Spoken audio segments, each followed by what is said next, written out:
दशकों की लंबी लड़ाई और बलिदान के बाद भारत को 1947 में दमनकारी ब्रिटिश औपनिवेशिक शासन से आजादी मिली। लेकिन उपमहाद्वीप को दो अलग अलग देशों भारत और पाकिस्तान में विभाजित करने पर जश्न के बजाय हिंसा, दंगे और सामूहिक हत्याएं हुईं।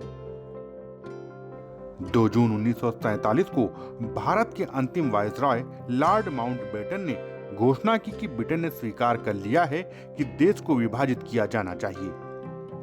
बाद में विभाजन में जल्दबाजी के लिए उनकी आलोचना की गई, जिसके कारण बड़े पैमाने पर रक्तपात हुआ। उपमहाद्वीप को भारत और पाकिस्तान में बांट दिया गया। माउंटबेटन द्वारा स्वतंत्रता की तारीख 15 अगस्त 1947 की पुष्टि करने के तुरंत बाद ब्रिटिश सैनिकों को उनके बैरक में वापस बुला लिया गया और उसके बाद कानून और व्यवस्था बनाए रखने की जिम्मेदारी भारतीय सेना को सौंप दी गई। इतिहास की किताबों में यह भी उल्लेख किया गया है कि ब्रिटिश सरकार और भारतीय राजनीतिक नेताओं के बीच शक्तियों और संपत्तियों के सुचारू हस्तांतरण के लिए कई बैठकें हुईं। संपत्तियों देनदारियों का बंटवारा। विभाजन के चलते अधिकारियों को संपत्तियों देनदारियों के बंटवारे जैसी कई समस्याओं का सामना करना पड़ा। इसके बीच पुरानी भारतीय सेना पाकिस्तान और भारत के बीच बटी हुई थी।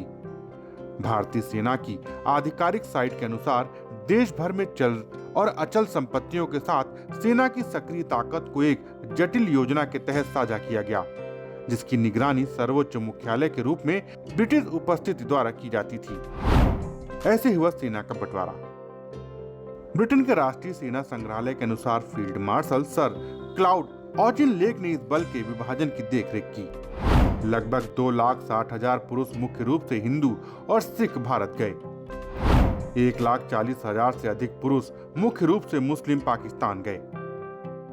नेपाल में भर्ती गोरखाओं की ब्रिगेड को भारत और ब्रिटेन के बीच विभाजित कर दिया गया और अलग अलग इकाइयां विभाजित हो गईं।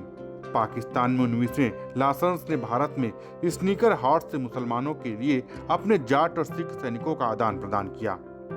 कई ब्रिटिश अधिकारी परिवर्तन में सहायता के लिए रुके रहे, जिनमें general sir Robert Lockhart Bharat के पहले सेना अध्यक्ष और जनरल सर फ्रैंक मेसलवी जो पाकिस्तान के पहले सेना अध्यक्ष शामिल थे। Bureau report, Dastak times.